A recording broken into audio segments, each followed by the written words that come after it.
Hi, everyone. Welcome to WOTS Weekly Features. Today's guest is Saul Freedman-Lawson, illustrator and youth advisory board member at Shameless Magazine. We'll be talking about intergenerational mentorship and systems of care. I'm Yelly Cruz, and I'll be your host. WOTS Toronto operates on land that is the territory of the Huron-Wendat and Paytune First Nations, the Seneca and the Mississaugas of the New Credit First Nation. This territory is the subject of the Dish with One Spoon Wampum Belt Covenant, an agreement between the Haudenosaunee and the Haudenosaunee Confederacy and the Confederacy of the Anishinaabe and Allied Nations to care for and share the resources around the Great Lakes in peace. We encourage you to educate yourself about the land you live on, wherever you're tuning in from. So now for our guest, Saul Freedman-Lawson is a student and illustrator living and working in Toronto, Ontario. They write and draw about queerness, transness, Judaism, and childhood and childcare.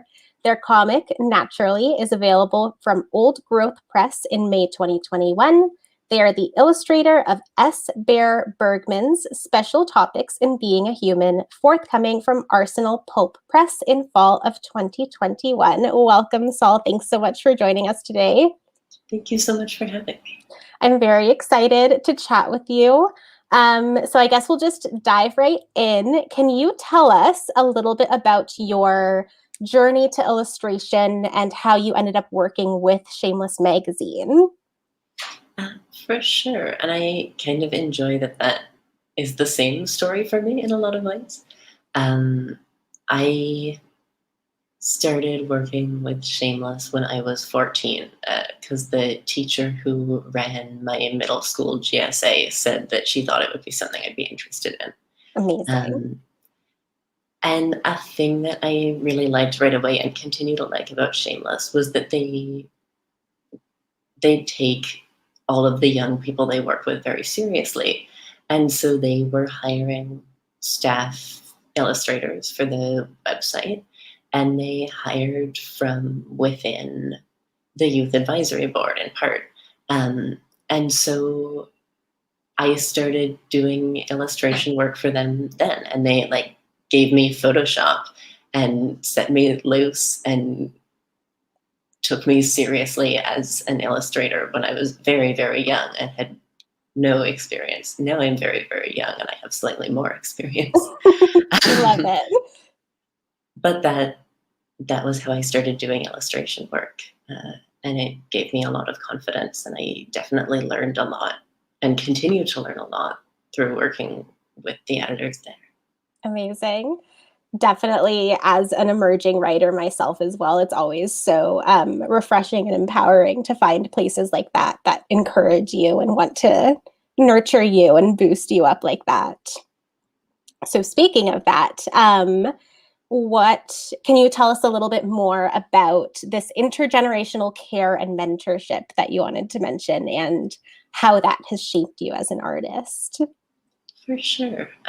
And I thought it was really lovely that you asked what I would like to talk about today. Of course. And one of the things I have loved about working with Shameless is that there are these very strong systems of mentorship and of care. And so I've been able to work with people who have a lot more experience than I do. I've been able to work with people of a whole range of ages. And I've really felt in a number of ways cared for in terms of making art, and like as an illustrator, but also cared for personally. And a lot of the first trans people I met through working with Shameless. And so I think that experience and meeting those people and having that kind of care really shaped my life. And then outside of that, I've been very lucky to work with queer people who are much older than I am, queer people who are much younger than I am. And that feels deeply valuable because I think if we don't have that, every generation feels like they have to reinvent the wheel. And they are the first and the only of whatever they are. And we're not. It's just sometimes hard to find people like us. Absolutely. Is there Is there anything that you can pinpoint from your experience with Shameless that made you feel cared for? Was it a specific mentorship or just the environment in general? Like, do you have any advice for somebody who wants to nourish that culture themselves as well? I mean, I used to come to Shameless meetings feeling deeply exhausted from just like being a person, and being queer in high school is exhausting. Oh gosh. Um, and I would always show up and feel like I don't want to be here. I want to be at home under a blanket. Um, and then meetings always had food. We always started by really checking in and seeing how everyone was doing. We always had conversations that felt focused on what do we need? What do we want? What do we need going forward? How can we look after our communities? How can we look after each other? And it felt deeply optimistic in a Mm. way that was not because people were not struggling and not because people weren't aware that it was all hard, but being in a space where people were listening, where people were really imagining a better future. I would leave and I would feel like I got energy. Like now, now Amazing. this will now this will keep me going. So food at meetings, checking in, planning for the future, all of that. Amazing. Meetings with food will definitely always get me there, put me in a good mood. Yes, I feel like one of the things I learned through Shameless was you can't invite people to a meeting unless you're going to feed them. Amazing. If you take one thing from this interview, folks, that's it. So let's see. You mentioned that you wanted to chat about systems of care, and that's actually something that I had never heard about until you mentioned it. So could you please elaborate a little bit on what that means and what that means to you in particular?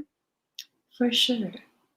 Uh, I think that when I talk about systems of care, I am thinking about care as work and care as labor. And I will cite my sources and say I am specifically thinking about Alexis Pauline Gumbs' essay, Revolutionary Mothering, or Mothering Ourselves, from the book Revolutionary Mothering, Hmm. uh, and where she talks about mothering in a pretty expansively gendered way, but as work, and as work that's done through mentorship, and as work that's done, she talks about house mothers in ballroom culture, and also talks about mothering as worked by childcare workers and mothering as worked by enslaved women. And thinking about the way all of those systems regenerate themselves, like the good and the bad regenerates itself because it is a system, and how we can create systems of care that are not just about survival and definitely not about enslavement, and are about how we can take care of our communities, and building systems that will regenerate themselves in that way. And so care not as just about who we like in a particular moment or who we end up with in a particular moment, but about what can we build that will keep itself going moving forward, even with different people, Mm, even in different situations, even when things get very difficult. absolutely. So care that's passed along like that from person to person. I love it. Do you find that systems of care play a role in your writing and illustration?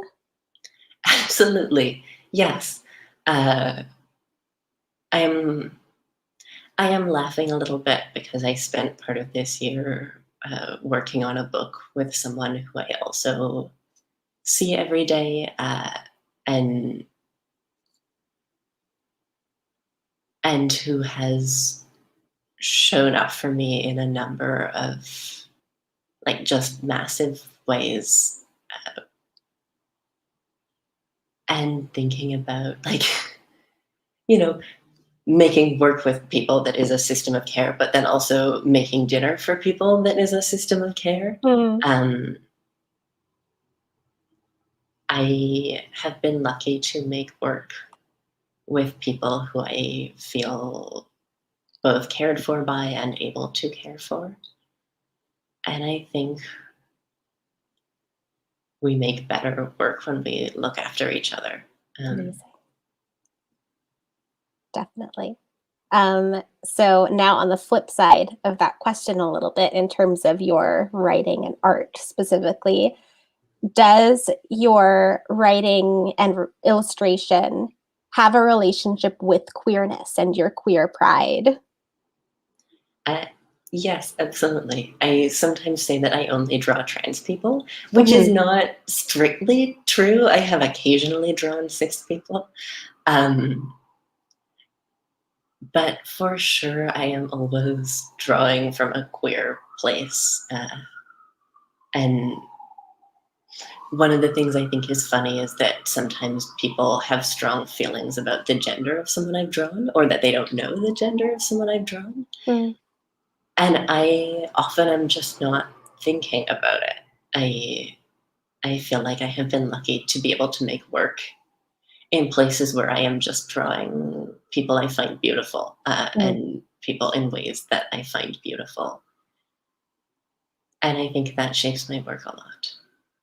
So would you say that is gender a big aspect of when you're drawing, or it sounds like maybe it doesn't play as much of a role and people are allowed to be genderless in your work almost?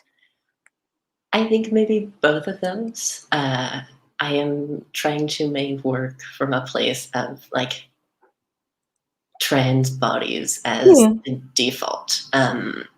And so I think often when people learn to draw, we learn to draw in like a women are soft, round shapes, and always thin and always white, and men are like square and triangle shapes and always thin and always white. Uh, and I think that idea of like there are two kinds of bodies, and there's no overlap has very little to do with what actually bodies look like in the world and what people look like and what we're Absolutely. made of. Hmm. Um, and I want to be able to draw a whole range of people, if only because otherwise I would get bored and I would never draw anyone I thought was beautiful. Um, People are not, circle shapes or Yeah, square shapes. we're not just in two different kinds of bodies. Yeah. Would you say that there are any other aspects of your identity that also contribute to your work or inspire you to draw certain things? I mean, yes, and I think this is true of everyone. Like, Hmm. all of the things that I am in the world shape my work. And so, in good and in bad ways, like my work is shaped by my queerness and my transness and my Jewishness and my whiteness and my thinness and my relationship to ability. And like all of those things play into it.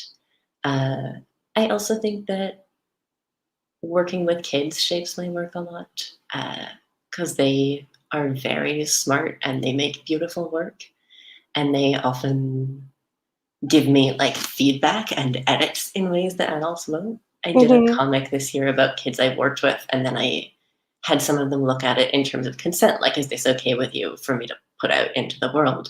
And they would edit things like, I would like to be wearing a different shirt in that picture, or like, I think this part of it is about me. And it was not, but Yes. but I really like that, and I think that informs the work I'm making in a lot of ways. I Yes. get to work and live closely with kids right now. Kids are so fun and also so brutally honest. Yes, yeah, like, I don't know what that is. I do know what that is. I Yes. like that. I had a piece of art out the other day, and my friend, who is also my friend's child, who is 11, was over and was looking at it and was like, I see. This piece is about me and my younger sibling. And it wasn't. Um, but they have a lot to say, and Yes, they're very smart, and they see things that I don't. I love that.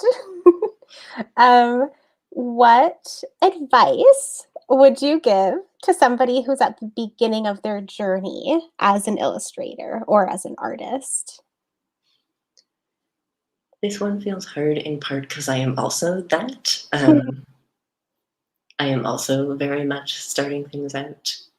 And I feel like a lot of the places I have ended up are like a combination of luck and privilege and being able to take on work that I wanted that has not paid well. Hmm. Um, and also meeting the right people at the right time. But I would say work with other people, work with people you like. Uh, I feel really strongly that nobody makes good art in a vacuum with just their technical abilities and a pen. Um, we learn a lot from other people, and not just other people who make the kind of work we're making, but people across the board. So talk to people. Uh, Learn from people, make art with other people, make weird stuff in collaboration. Amazing. Um, do you also have any advice maybe for somebody who's seeking out their community? So, like you said, art isn't made in a vacuum, but sometimes it can be very hard to not be trapped in that vacuum. So, what would you say to someone who maybe doesn't know how to find their people yet? Do you have any words of wisdom for somebody like that?